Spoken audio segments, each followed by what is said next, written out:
Hey everyone, I'm back again for another story time, and I know it's been a minute, but I've been hella busy. But I was like, I gotta get a story time out. I can't be doing one story time a month. Like, my YouTube fam, the people that show me love, I show them love. They are on their jobs. Like, you understand? They are uploading like crazy. So it's like I had to do something. you know? They're uploading dope ass shit too, so it's like I gotta get on my shit for real. But anyway, here it goes. This is the story time about my last day living with Todd. Now, me and Todd was not liking each other at this point, and I don't know. Matter of fact, I wasn't liking him. I think he was still liking me because he was trying to hold me hostage. Like, Todd tried to instill fear in me, like, you understand, for me to stay, like, so I wouldn't go nowhere, even though his family, like his mom's able to go, we see she loves you, she's not going nowhere, just relax. By him doing that, it pushed me all the way away. So the shit that he was trying to do to keep me is what pushed me the fuck away. And it was like, cause you're not gonna break my spirit. Like, we can fight, we can do all of this shit, we can do it, but then I got tired of it, where it's like, I'm not gonna like keep having to fight and defend myself in a relationship, especially not physically. Like, you get what I'm saying? Where it was like 2 more seconds, one of us going to jail, one of us gonna be dead. So somebody has to be the mature or the smarter person, and I chose to be that person. And the day that set me off, Waste Man is always involved in some shit that don't go right.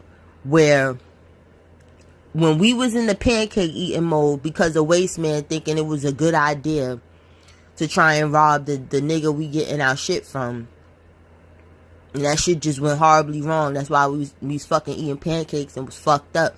It went from the good life, cause like, let me tell you, before Waste Man came up with that dumbass fucking idea, we was having fun. We was having all the money. We had like the lowest fucking price with the best shit. It was just beautiful. Like, you get what I'm saying? Me and Todd used to ride around with a cooler in the back of the fucking truck with ice and cups and fucking chases with Belvedere. Like, we was young, wild, and fucking free. It was fun. And then Waste Man fucked it up, talking about some let's try and rob him for 500 grams. We're just gonna say we're getting 500 grams, and when he give it to us, we just gonna drive off. And that shit, I'll do a story time on that shit, because that shit was bananas. But Waste Man comes to the house. Now, mind you, I was having a multiple sclerosis flare up, around that fucking time. So it was like, I didn't feel like Todd was being helpful enough. Like, I didn't feel like, you understand, like, he was being caring enough. I don't know what the fuck it is, but I was starting to feel a little better, but not really. Like, my joints wasn't fucked up no more, but I didn't have, like, energy or nothing. So when Waste Man came to the house, and let me tell you about Waste Man now. This is why it's important what the fuck Waste Man had on. Waste Man was a fucking bum. Like, he never was dressing. Like, we was dressing. Even like we was just standing on the block, we was dressed. Like, you understand? This nigga never had nothing fly. And I don't mean like because he didn't have something expensive. I'm not talking about that. He just looked dirty and uncoordinated. Like, you understand? Like, his face is scruffy looking.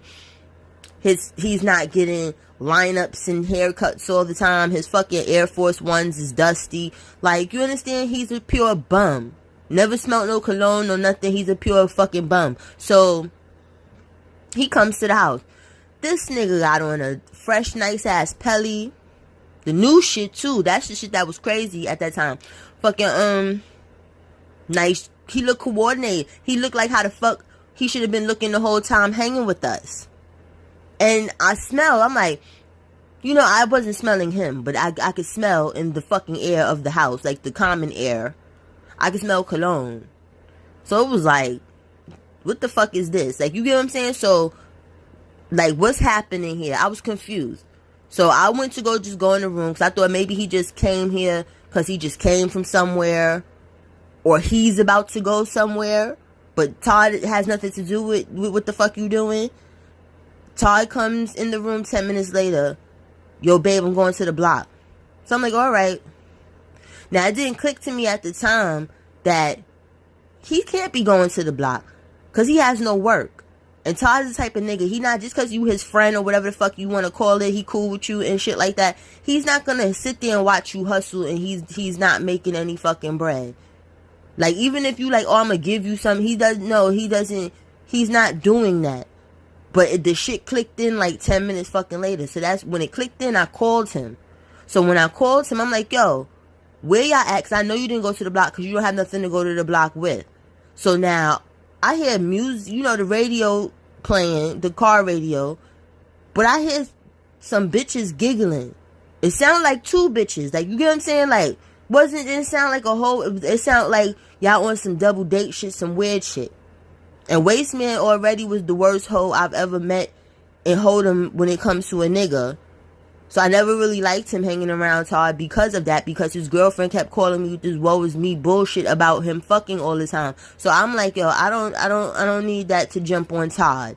So now I'm like, oh, you hanging out, you having a good time while I'm in here sick with some bitches. So Todd tried to act like something was wrong with the phone, and then the phone hung up.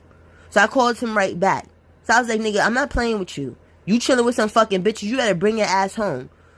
This time, he really hung the phone up on me. He banged the phone on me. So I was like, oh, hell no. So I called him back again. He didn't pick the phone up. So I left, like the psycho bitches do. I left the psycho bitch message. Like, you get what I'm saying? Like, nigga, I'm gonna kill you. Like, I did all of that shit. And then I was like, you know what? I need to take some action. Like, now I'm fucking mad. So I go, now mind you, Todd done found some little 18-year-old that he's trying to put on the block that he done moved in with us, that I had to fucking kick some little raggedy bitch out my house because this nigga bringing the block bitches. I don't hang with them block bitches. They ain't been in my motherfucking house or whatever. Gonna bring them in there and try to fuck on my couch. And it was like, oh, that's not going down, bitch. You gotta get out of here. And then he like, oh, but I live here too. Like, no, you don't pay no rent. Like, he had a job and wasn't even buying toilet paper and shit like that. So it just was like, you don't have no fucking rules and rights. You don't have shit in here. Like, you could get the fuck out too. But back to the story time. So I go in the living room and ask the little nigga, like, bleep this nigga, please. So he's like, why? I said, nah, because I need to talk to him. Now, mind you, this little nigga's playing my PlayStation. So he's like, oh, I'm not going to bleep him. I'm like, why you not going to bleep him? He's like, oh, because I'm not getting involved. I was like, nigga, you not getting involved. I was like, yo, I'm not playing with you. Bleep that nigga or give me the phone and I'll do it my fucking self. I'm not giving it to you because I don't want to get involved. Like, you understand? Because I told you, like, Todd scared everybody and he was all shook to death. So I was like, oh, you're involved. So then I went over by the TV. You understand? So he's like, oh, what are you doing? Because, I'm real close to the PlayStation. So then I was like, they just started ripping the cords out. I was ripping the shit out the TV. I ripped the joystick shits out. Then I started looking through the games and the DVDs. So everything that had to do with Todd, I was snapping them shits and just throwing them shits all around the fucking room. So now, after I would say maybe 10, 15 CDs or some shit like that, or whatever the fuck it was that was getting snapped the fuck up at the time, the little nigga's like, oh, here's the phone. Here's the phone. Like, you understand? So it's sad that I had to do all of that to get the phone, but I got the phone. So I called Todd. Todd picked up. So I was like, yo, you gonna hang up on me and then dub my fucking calls? Like, listen here, nigga. You better be here in 20 minutes. Tell that nigga to turn around and drop you back here. Now, mind you, Todd, before the pancake situation, when we had money, Todd bought me this cutest little fucking dog. Like, it was the cutest little pit bull ever. I'm sorry. Now, I had to use that as like a threat. Like, I said, nigga, if you don't get back here in motherfucking 20 minutes, I'm gonna toss this dog out the window, and this dog better fucking grow some fucking wings, or it's gonna be splat on the ground, and I'm not fucking playing with you. And then I hung the phone up. So now, I go in the room, and I take all the pictures of us. And this is how stupid and immature I was. I took all the pictures and cut his face up and poked his eyes out of some of them, and then taped them to the front of our bedroom door. I don't even know why I did that, or what the fuck that was supposed to do. But I taped them to the door. And then I closed the door. And then I fucking sat in the room. I had the TV on. But I just was sitting in the dark with the TV on, waiting for Todd to bring his ass through the door. So now finally he bring his ass through the door. He opens the door. And Todd always gotta have something to say. So when he sees all the pictures, and I done fucked the pictures up with him in the picture, He's like, oh, that's how you giving it up now? And I was like, yo, Todd, don't say no shit to me, please. Because you dead ass wrong. Don't say no shit to me, please. So mind you, the bully want to come out of him. But it's like, it don't want to fully come out. Because that was the thing with Todd with that hand problem, too. When I wasn't on my bully, he would sneak me. That's the thing I didn't like about Todd. So you wasn't even straight up with it. When I was acting like a fool, acting like him, he would never hit me. He would never want no fucking problems. So now, I'm like, stop talking to me. So then he gets over me. He's hovering over me. Like, you understand? He's like, or what? So I'm like, yo, Todd, I'm dead ass serious. Stop fucking playing with me. So now he's still hovering over me. I don't know how I jumped up without hitting this fucking nigga when I jumped up. But I jumped up so I could be standing over him. So I started to hover over him. And I said, nigga, I'm not playing with you. I will punch you in your motherfucking face. You violated. I'm not playing with you. The next thing that you say, I'm gonna fuck you up. So he didn't want to say nothing. You understand? Todd is a weirdo. So now, Todd is trying to be all calm. He's like, oh, do you want to go to your mom's house for like a couple days so that you could calm down and relax and stuff? Now, when he used to do that before, like when me and him used to be fighting and arguing and going through the stuff that we was going through, I always would say no. I would just like, no, I don't want to go. And I would just sit, process the shit, move on, and start new in the next day.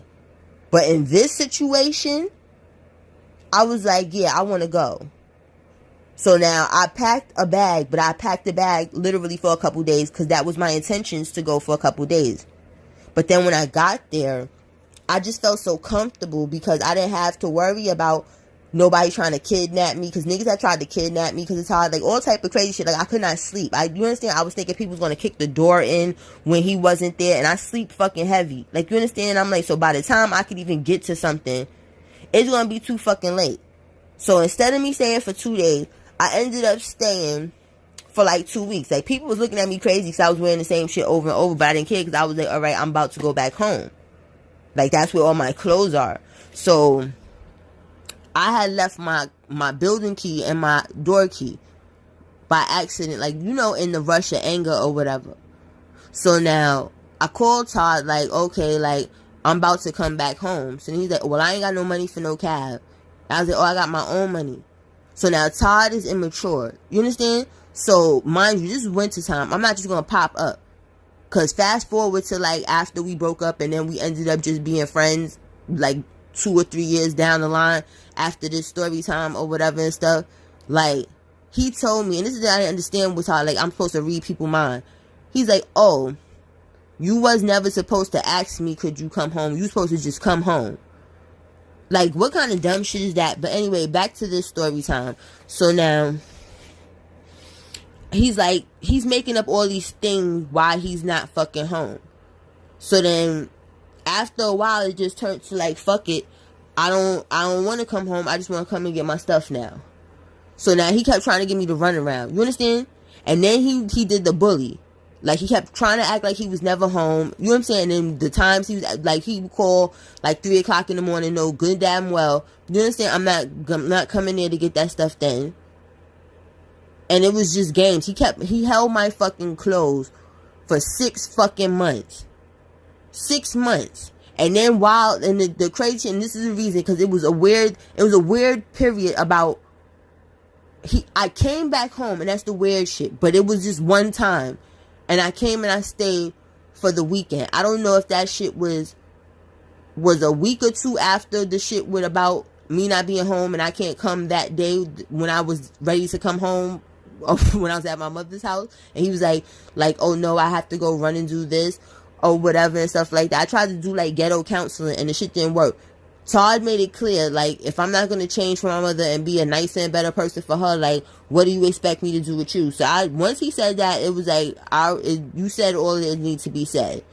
So, but I thought we left on good terms. So that's why I didn't just get all my shit. Like, you understand? I had to have all my stuff and just left it that day. So then after that conversation, and I kept trying to get my stuff, he kept giving me the runaround, like, oh, I'm going OT, I'm doing this. And I think something was psychiatrically wrong with Todd. Like, I thought either he was manic depressive, something was wrong with this nigga. You understand? Because None of his shit was logic. Where it was like, I never did shit to you. I'm not even the cause of this situation. You're the cause of it. So you're trying to hold my clothes from me so that I could be walking around here looking crazy and spending more money to not look crazy when I have shit already. I had new shit with tags. It was mad shit where it was like, let me just have my shit. Let me just come pick my shit up. So one day he calls me. He's like, yo, I'm going to take all your stuff and I'm going to take it outside and burn it and give it away. And I'm like, yo, what you want to do that for? Like, what I did to you? He's like, nah, because I'm pissed off. Like, I said, yo, this nigga is crazy. So now finally, after the 6 months, he decides to let me get my shit. So now I come all the way out there to get my shit. Now, I come in the house. His son runs out and hugs me. He's like, oh, you're home. You're coming to stay. You're back. You're living with us. Like, and I think that shit was just so underhanded of him, where it's like, he never would sit there and apologize or I'm wrong for this, or, you know what I'm saying, shit like that. He used to always use his son because he knew how much I cared about his fucking son. Even like in the beginning when, you know what I'm saying, like, shit was fucked up and I was there. Like, you understand, when we was having the arguments, was fucking fighting and all this other bullshit. He was his son, and he's like, it hurt me to tell him, like, no, like, I'm not home to stay. Like, I'm leaving. Like, you understand? So I'm packing my stuff. Todd is sitting there looking at me, and then I noticed my dog didn't come out. I seen the big ass bag of food that I had bought my dog the last time that I was there. That shit looked like it wasn't touched. I seen his bed. I seen everything, but I didn't see him. And the reason why that's poignant, it shows how evil and fucked up of a person Todd was. I don't know what he is now, but then that nigga was like the devil. Where a mutual friend of ours, after leaving, I ended up bumping into. So, you know, I wanted to know, like, yo, I was like, I explained, like, what happened. I went there and the dog wasn't there. His friend basically told me that Todd took my dog and starved it to death because he was mad at me. And that shit is grim, and I'm sorry y'all had to hear that. But back to the story at hand. So I'm packing my stuff. I had the big laundry bags. I've had about 8 big laundry bags. So of course I'm gonna need help to the elevator. Like, you know what I'm saying? At least help me to load the elevator up or hold the elevator. However you want to do it or whatever and stuff like that, so that I could just make these trips fast and easy. Todd is like, oh no, I'm not helping you do shit. I'm not doing nothing. Hurry up and go and make sure you get all your stuff. You got 20 minutes to get all your stuff. Whatever you don't get, I'm destroying. So now, Todd's son is 5 years old, and I love this little boy. This little boy was the sweetest little boy fucking ever. He knew his dad was an asshole. You understand? And this is not a son that lived with him. Like, they lived with him, but he didn't have custody of him. Like, you get what I'm saying? So he was there, like, the weekend and stuff like that. So it was like, he had a different upbringing. And that probably was the best thing ever, because he was the total opposite of that man. Where he looked and just shook his head. And mind you, the bag he grabbed, the laundry bag, I had the big laundry bag. The bag is like this little man's size. He's struggling trying to pull it and drag it to the elevator to help me. So I said, what you doing? And he's like, I'm helping you. And I was like, no, I got it, sweetheart. It's all right. Like, you understand? So now, I get all my stuff outside to go to the car. I see this man that I call OG. Like, he's a cool older dude. He was like 60, but he used to dress young and stuff like that. But he used to always talk to me, like, and help me pass time when I'll be waiting for, like, a parking space when it was alternate side of the street or whatever. Because where we lived, it was, like, crowded on alternate side of the street. So he was like, where you been? And I was like, oh, I went back home. And he's like, you went back home? What happened? Why Todd's son, with his sweet, mature self, looked at the man and said, she left because my daddy is mean to her. Point blank period, out of the mouths of babes. Children are so simplistic and beautiful. Like, you understand? They just tell it like it fucking is. So now, you know, OG's laughing or whatever. Mind you, Todd is holding the door open still over to the building, just staring at me while I'm putting the stuff in the trunk. Now, his pride and ego You can tell in his face, like, damn, I want to tell her to stay. But then his pride and ego, like, I'm a gangster in the street, know me to be heartless. Like, you understand? Like, I'ma just hold this. So when I was done putting all the stuff in the car, I had told his son, I had written down, my phone number, my cell number. And I had gave it to him, and I said, listen, because, at this time, 5-year-olds wasn't having their own phones and stuff. So he would have had to use an adult phone to call me. You understand? So, but I still gave it to him, and I let him know, like, whenever you want to talk to me, tell your grandmother to call me, and I'll talk to you. I don't want you to think that me and your dad broke up because of you. We didn't. Don't think that I left because of you, because you are so smart. You were so sweet. You were so helpful. Like, I taught him how to cook, his son. Like, you understand? Not cook, but, like, when I would cook, like, mashed potatoes or something like that, I would let him, like, mash the potatoes. Things like that. Like, that was my little boy. Like, that was my partner.